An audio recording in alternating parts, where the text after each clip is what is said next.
Take it away. It's Adam. What's up, fam? And Eric. Eric. Medical update. I just the light is so bright. I was referred to University of Utah hospital, and I went there a few days ago with my mom. God bless her. We went there 2 days early, Salt Lake City, 2 days early, so we didn't miss it. And we'll never be doing that again because I don't feeling terrible. Wait, yeah, you guys did go 2 days. 2 days early. One. Yeah, 2 days early. Why two? Well, because we didn't want to miss it. I mean, it was really important, but I think 1 day would be enough. Yeah, but it was like we arrived at the kind of afternoon. Yeah, no, it really fucking sucked. And because it was 2 whole days until the appointment. Yeah, Okay. it was 48 hours. Keep going. Sucked. Because I'm walking around the mall and it's just like my mind is exploding because I can't process information. You want to hold the mic? Sure. I guess I'll hold it. There, it's good. Okay. So University of Utah Neurosciences Center, saw a doctor there. She initially said, you guys should be seeing an autoimmune specialist. And I was like, God damn it. I was like, that's the whole point. Like, I'm trying to, I thought I was going to be kicked out to the waiting room. But what she actually meant is that she wants to refer me up to an autoimmune specialist within the system, and not she wasn't dismissing me, which I thought she was doing initially. So while I was there, she took my complaint, right? My complaint is that, over the past year, all this shit you guys have heard about. And then she also did a physical exam, so a physical neurological workup, and she found weakness at almost every joint on my right side. She found tremors, fasciculations, micro tremors in my tongue and my face. I can show you, like, she didn't check for these, right? This is just me bending my finger, And it's weird because it's really quick. I mean, we're twins, right? So here's my left hand. There's like a little bit of tremor going on there. Here's my right. Wow, there it is. Yeah, We both have and the then same. I have it in my jaw. I had it everywhere. I can where a doctor doesn't notice it, I notice it. But she noticed significant. Look at that. She noticed significant weakness, almost every joint on my right side, and tremors and fasciculations, and an abnormal sustained reflex response called clonus at my right ankle. So yeah, that's indicative of a neurological problem, which I asked her. I asked her, do you think this is encephalitis? And she said, at face value, yes. Which, I mean, I think she meant by face value, she meant with all the information presented to her today, yes, I believe it's encephalitis. She said, what were the words exactly? She said, we've gotten all the testing and things. Now it's just a matter of getting you treated. Which is like I've never, I haven't heard that from a doctor ever. Sorry, my brain is kind of gassing out, so I'll have to pause here for a second to think of what I was going to say. So she did the physical neurological exam. I asked her if it was encephalitis. She said at face value, yes. I'm just going to use quote. Like, I'm not going to say yes in quote. She said at face value, yes.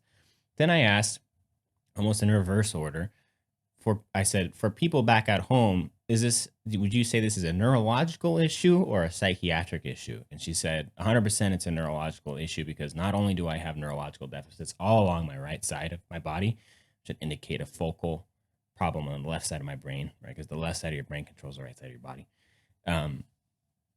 But also my story, where she said, it sounds complicated at first, all these complicated symptoms and things like that. But when you really boil it down, you had a viral illness. Then you had psychosis and you had a response to steroids. And that's what Adam and I have been saying for months and months and months now, is that it's really simple when you boil it down. Viral prodrome psychosis response to steroids fits right into the category of encephalitis. I've said that exactly. Those exact words in another video. So she validated that diagnosis. She validated that it was a neurologic problem, not a psychiatric one. I also gave her my whole stack of papers from other doctors saying the same thing, including my psychiatrist, who thinks it's not a psychiatric problem and says it is more likely due to my neuropsychiatric problems are more likely caused by encephalitis. Those were his words. Yeah, secondary to encephalitis. Those were his words exactly. And so she scanned those into my chart, which is great. And so now she's booting me up in the system, not out of the system like we have been a million zillion times. I go see a guy and he boots me back to local neurology. Go see a guy, boots back to local neurology. It's like, I'm not here for a second opinion. I'm here to be taken care of.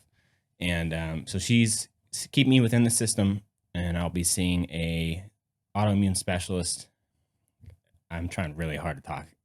Autoimmune specialist within the University of Utah Neurosciences Center in January or February, after some more testing. Now, she said that, and quote, IVIG is what you need, because I told her that Adam had a response to IVIG, which he did. Unfortunately, Adam has been paying out of pocket, so he couldn't sustain that. She says IVIG is what you need, and she said she could probably most likely get it through insurance because you just hammer them with information. And not to mention, I have all these documents that would indicate that I have encephalitis, or that indicate that I need IVIG, that I didn't have before. So it's literally like, I mean, I'll let you finish. So, and so she seemed very confident she could get it through insurance. It's been denied for me a million times, but it's also been sent off by my dumb, blank ass neurologist.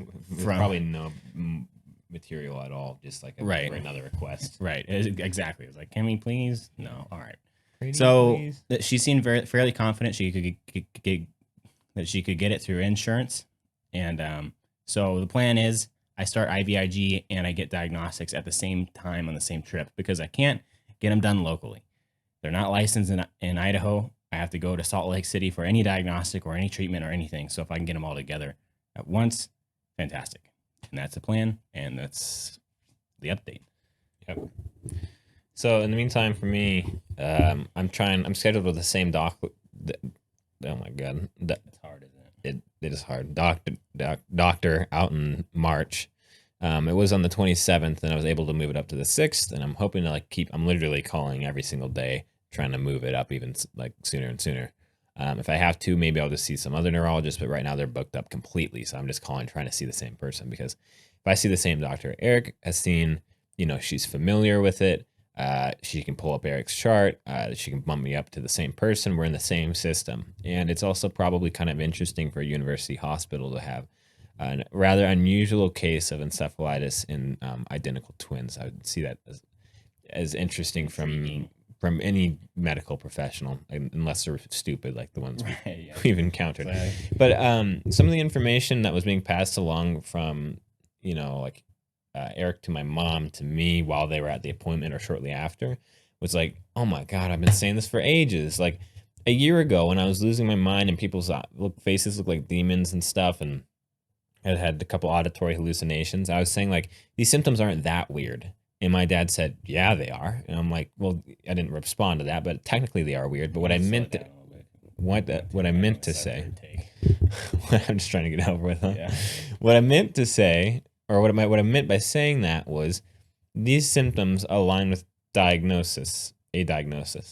This is not just some witchcraft stuff. This happens to people where they have psychotic breaks caused by encephalitis. So when the doctor said, like, it's really not that complicated when you break it down, I'm like, thank you. And also, like, bumping Eric up to an autoimmune specialist that's not some quack, and I'm not going to spin off on that, but helps break. You don't know that yet. Could be a quack, but they've been really receptive to everything so far, so the vibe I get is good. But if we can break past the IVIG glass ceiling, that would be great, because the medications above IVIG that are stronger, being rituximab and cyclophosphamide. Yeah, one of those is a chemo drug. People are really wary of, because rituximab is super immunosuppressant. So, if you get sick, you get really sick. And the other one's chemo, and everyone's scared of chemo. So there's this glass ceiling at IVIG. It goes corticosteroids and IVIG. And then after that, you want to, it's kind of hard to get doctors to do more than that. At least like plain old neurologists. Right. And so that's our hope, is that we just work up the treatment system, the ladder of treatments. What's up? Oh, I was just going to set it like squeeze it right there, but never mind. You going? Ladder of treatment, and one of them will attack the root cause of the autoimmunity that is causing problems. And there are different root causes for autoimmunity against your nervous system, which and is so why there's that's a why wide there's selection of medications. Otherwise for there'd it. be one, Right. and when the doctor said corticosteroids, which I've had a lot of, reduce overall inflammation but don't attack the source, I was like, that's what I've been saying, because I had it 3 days of high dose corticosteroids, and they were very effective in April, and then the second time I had them in July, there's a gap there. Nothing happened. Yeah. So it brought down, overall inflammation, but we haven't hit the source of what's causing the autoimmunity. And that's been the hang up for some people around us. They've been like, from Dr. McCarthy, Dr. McFarty in from somewhere, from Butthole, Virginia. Butthole, Virginia. Dr. McFarty from Butthole, Virginia. He was like, one and done on the corticosteroids, which nothing backs that up anywhere. Any of the research. He was so done with it. He just so like done. Placebo, chronic fatigue syndrome, functional neurological disorder, whatever. I'm just so done with you. Just get out of my face. Anyway. So, yeah, it was just really refreshing to have a doctor that was like, yeah, this makes sense. Relatively validating. Yeah. I mean, she's young, right? And so we have the next kind of like step is seeing what the autoimmune guy says, because there's always that we have this history of being kicked to the curb and invalidated and all this, and it does things to your psyche. And while it looks very promising, it can be still nerve-wracking. Okay, yeah, I agree. You're borrowing trouble from tomorrow, though. I'm borrowing trouble from yesterday. Well, how do you mean? Trauma, bro. That's what you're saying. Yeah, but no, I would. It's entirely possible that with your huge stack of papers and the fact that the doctor right below her is in an agreement, that he'll just look at it and just start treating. Like, I think that's more likely than him like, let's just keep digging, right? Because you've already done all the diagnostics, you've gotten the he's obligated to do some diagnostics because he can't. It's been a year since I've had any done. It's not even really him doing it, though, is it? No, but it's for him. Right. Yeah. So what? My point is, he's going to have everything there.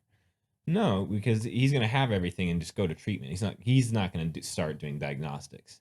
Right. No, I'm just saying they're obligated to do diagnostics. Was anything about what I said incorrect? Yeah, you said he's obligated to do diagnostics, which implies they are obligated to do diagnostics. It went against what I was saying, which was my point is when you get kicked up to him, there's no more work to be done. Right. So okay. It's either you get kicked to the curb, or with some dumb like dead end diagnosis, or you actually get the treatment you deserve. And my guess is, with all the stack of papers and the fact that his underling was very confident in everything she was saying, is that you're gonna get kicked up, and he's gonna look, and it's gonna be easy peasy. He's gonna just start treating. There's gonna be a giant. Because he's probably so used to using those meds, Yeah, exactly.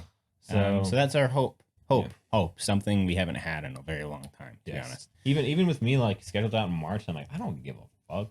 Like, if Eric gets better, that's all I care about. Right, yeah. If one of us gets it, the other one's close behind. And, I can't imagine what that's going to look like or feel like, but I hope you guys get to see it, and I hope we get to feel it. Yeah.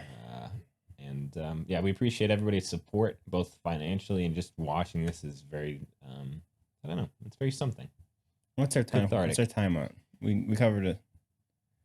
Oh God! For a second, I thought I didn't record. I would have killed you. We're at 14 minutes, so no, it's not that long. People like listening to the rambling anyway. So so we were just to kind of back. What were you gonna talk about? I was just gonna talk about the COVID thing. Okay, yeah. If you just briefly, because we were precariously stable, that's how I described us.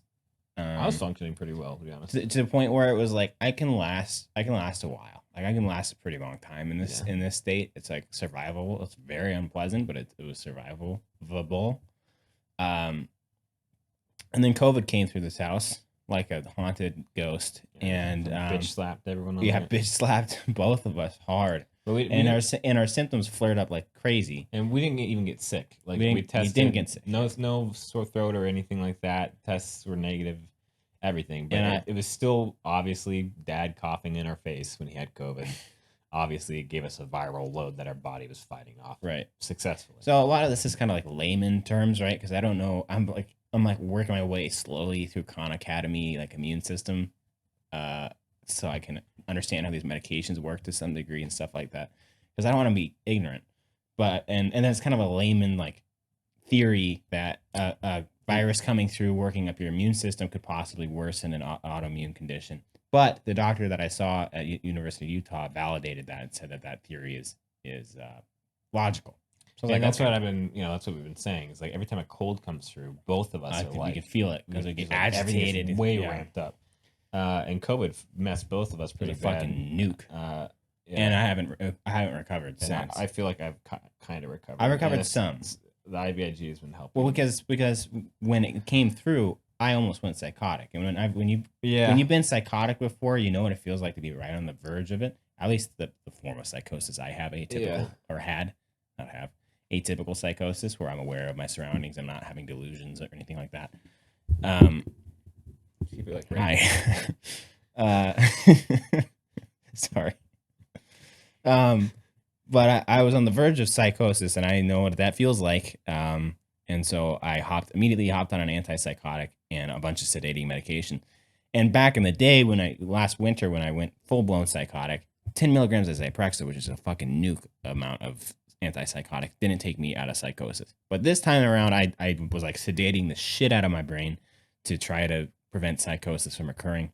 And I don't know if it was because I did that or if it just wasn't meant to be, but I didn't go psychotic, which is great, but it worsened all of my symptoms tremendously, which is great for appointments because then I'm stuttering and I'm tremoring and I got all this shit, but it's terrible for day-to-day life. And so now I'm currently on an antipsychotic. Did we talk about punching you in the face? Oh no, he punched me in the face.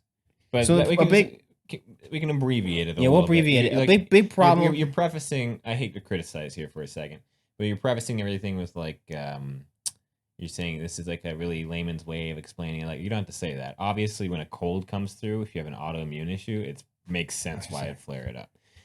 Eric punched me in the face. Okay, 1, 2, skip That's a few. really concise. 1, 2, skip a few. Eric punched me in the face.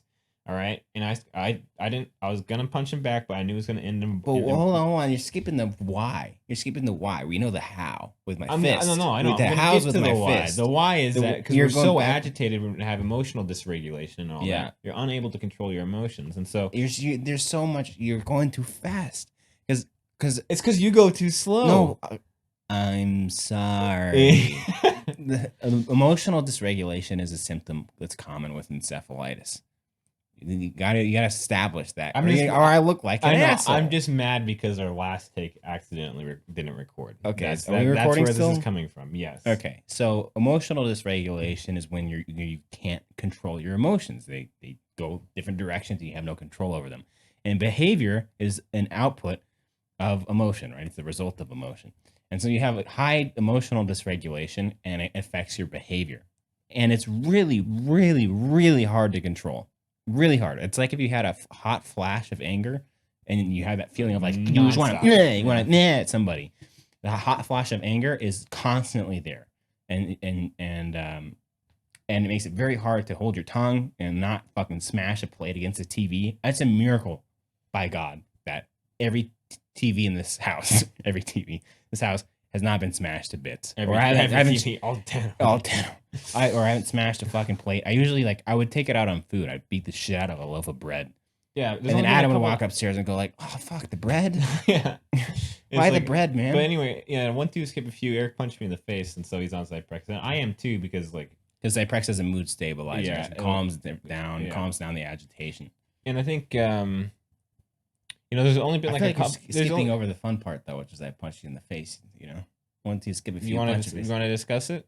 Let's discuss it then. I'll tell you exactly why Eric punched me in the face. I'll tell you what happened. I have a towel, okay, that is my towel, and I have it as my towel because I had a huge stack of clean towels that went to one for no reason whatsoever, and I can't find a damn towel. So I have my own towel. I put it in my little safe space, so no one gets it all bloody with their back zits. I'm sorry, it's not back zits, or what face zits, or it's whatever. It's from the Zyprexa. Zyprexa gives you like these zits on your face that are just bloody and they bleed. So I just wiped their face with the towel. Yeah, he ruined my towel. No, hold on. I have it in my room in here. This motherfucker comes in here and he steals my towel. He gets blood on it, gets it sopping wet, and I'm like, bro. So I walk up to him and I'm like in the bathroom with him and I'm like, I'm like, hey, Eric, I'd like to very calmly address the fact that I don't like that you took my towel. Can you please not do that again? And the whole time in the mirror, he's going I'm lightheartedly like mocking joking, him. right? Yeah. And so after a certain point, you know, I didn't I realize how can't serious. handle it anymore. Right? I didn't realize how serious 'cause it was to him. I didn't realize in the moment. because of the emotional dysregulation, right? Because normally I'd be like, dude, you know, whatever. But so then, okay, how does it work? I grab the towel and whip you with it. Right. You hit me in the body. I hit you back in the body. And then I come around to the hook. You to the punch chin. me in the face. Yeah. And then I scream at the top of my lungs twice. I say, you son of a bitch. As loud as I can. And of course, we're living with mom and dad. And I was leaning back against the counter. Yeah, I remember his face is like, oh shit. And then, you know, mom and dad come rushing down. And I'm already lit up. Like, again, this shit's so hard to control. I mean, I would never punch my brother in the face. Like, I wouldn't. I might slap him in the face. Like, it definitely slapped me many times. But close fist, like that's not good. Yeah, that's so they not, come that's running not down. appropriate. That's not acceptable behavior. Dad's like, "What's going on?" You know, blah blah blah. And you're like, and the first thing I say, first thing I say when he comes down is, "You shut the fuck up." And that's we're laughing. But it's not very funny. You gotta laugh. It's a little. I'm not talking to you, but I'm saying like. Like these things that happen to our brains, some of it's kind of funny, but it's also really fucked up. Because I would never, number one, I would never punch my brother in the face before this illness. And I would never tell my dad just outright for no fucking reason to shut the fuck up. Because obviously he's gonna come downstairs and address what just happened. Because Adam screamed, "You son of a bitch!" at the top of his lungs. So it's funny sometimes. Like sometimes Adam will stutter for a long period of time, and I'll laugh. But it's also not funny. It's also really fucked up because you're being violated. It's a sense of violation. Manipulate. Sure, if you want to dig into that, you can, but really, all it is just a coping mechanism. Like when we're playing games with punching, by laughing. Oh, like when I try to say weapon and go what, and we all laugh, like or like make fun of it. That's literally just the definition of a coping mechanism. Because if you want to break it down. Yeah, it's fucked up. It's fucked up. But then you're just sitting there going, "This is so fucked up." Yeah, and the other side is just laughing at it. And obviously the whole situation's fucked up. And I think once we get better and enter the healing process, on the other side of it, we're gonna look back and be like, "Wow, that was really fucked up." And that's where you can work on the healing. Yeah, and the trauma. But when you're in the middle of it, you can't really work on the healing or the psychological healing aspect of it because you're still in the shit. So then you have to kind of resort to the coping mechanism versus the actual medication processing. Like because I haven't processed any of this yet. No. We try not to open like old doors. And I just want to disclose without any nice segue that I'm on every psychoactive or psychotropic medication there is. So we have an antidepressant, antipsychotic, a mood stabilizer, and what did I say? Antidepressant, antipsychotic, mood stabilizer, anxiolytic. Sorry, I'm on a sleep med, and I'm on everything except for a stimulant, which is what my neuropsych guy said I should get on because he thought I was on the other side of encephalitis and I had neurodeficits. He's like, "Yeah, I recommend that you get on a stimulant." I'm like, "That's obviously not indicated." But point being that this is not a psych issue, and that's not to prove it to you guys necessarily, and it's not to prove it to any doctors. Who's it to prove it to then? I don't know. You know that song "Daddy Issues"? Mm-hmm. Yeah, it's a good song. Good song. Yeah, good song. That's a good song. Daddy anyway, issues. So now I'm on every psychotropic, and I just hopped on antipsychotic as well because while I was performing, functioning higher, it came with more mental pain when I'm not sedated. And it came with those moments where I just lost control. Like I could not control my emotions whatsoever. Just happened a couple times. And like sitting at the dinner table, just trying not to like just explode. It's horrible. Ridiculous. And I mean, it was real bad 1 year ago. Like, oh my God, some of the stuff, unbelievable. Yeah.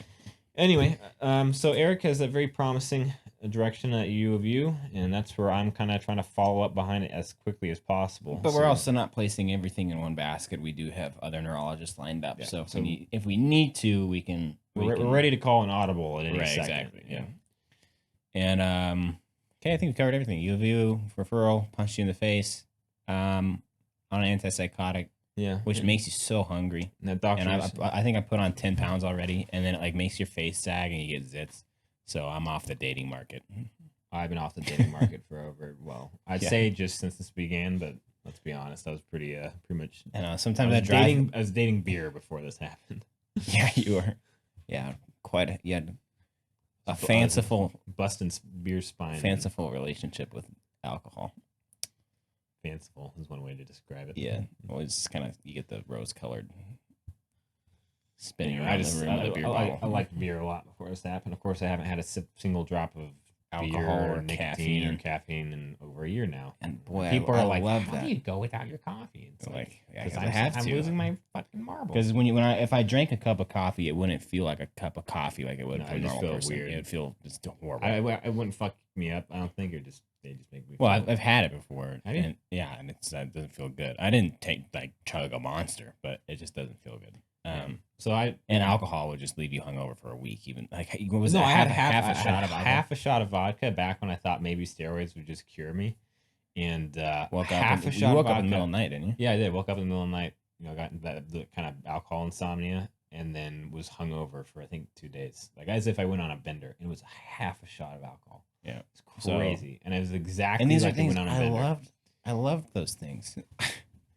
I like, and also think you give up the things you love, and like hopefully we can have some things that you didn't expect to love come out of the woodwork in the future. But you have to. I gave up lifting. I loved lifting. I was 220 pounds, really strong, I have full faith, man. and I'm at 180 right now, which means, and I'm fatter. So I've said this before, I've lost 40 pounds of muscle at least, and put on fat. So I was a pretty big dude, and now I'm a little. You're little. Just say little. I'm small with an Small. O, and that's okay. And not being able to drink alcohol, not being able to drink caffeine is okay. Yeah, right now it's just coping and hoping. Hoping. A lot of hopium and copium as we get through this. And medication. Because I've been pretty averse to medication and trying to keep it low because after this I don't want to have to go through the process. But I'm kind of yielding and going, okay, SSRIs can be bumpy, whatever. I'm jumping in on Teva brand, US manufacturer. Pro tip, anything you get prescribed, if you can get it as Teva, you should. It's just higher quality, trust me. Don't want those Indian generics. Indians It's okay. are Just let them take their drugs. They're good, They're they're doing good. fine. I'm okay. Anyway, I'm opening myself up to the medication now, so that I can get to a place that's manageable, because this is still going to be months and months and months and months before this comes to any sort of turn corner or conclusion. So you have to. So I Cope can't and can't live with high agitation and kill somebody Right. any second. I have to figure out. It was like cope. back in the very beginning when we definitely should have been on medications, and I was like Well, searching for a root answer because I thought it was right around the corner Yeah. somewhere. Where's the answer? A Where's the year answer? ago. When somebody on the outside should have, doctor should have said, "Let's get you on some medication while we look for There the were answer." plenty of people that could have said that. Yeah. I literally ended. In fact, she did say that in the appointment, but she didn't refer. She's like, "We should probably get you on some medication soon. Yeah, We should probably put you on I meds." literally was going psychotic from November to February. So 3 months of hell. Actually really 4 months. 5 months. It increased in hellishness over time. and then you finally got meds. Finally in went February. to the psych ward, and then they got meds, and I was medicated after, and saw a psychiatrist after that point. And it's like, holy shit, 5 months out of 15, a third was unmedicated. Yeah. Which is absurd to me now, because I am well past my tolerance level. That doing this raw dog, no way. I would be. We wouldn't be making this video. Even a few we weeks wouldn't ago- we wouldn't be making this video. Just starting these new meds have made me feel better. It's making me less functional as far as productivity goes, but as much I've, my journal entries have gotten a lot less. Yeah. Yeah. All right, guys. Yeah, we call it a wrap there. That's the I'm work tired. up for today. And we're all done. And this is our third take, so our brains are gassed. Yeah, Special last week I shout recorded. out to therapist, one chick who knows who she is, And and maybe he's probably not watching. He's almost certainly not watching. But Jazzy Charlie, your tweets are really funny. Just want to say that in case he is watching. okay, All time right, for thanks, dinner. guys. Talk to you later. Bye. Bye. Peace.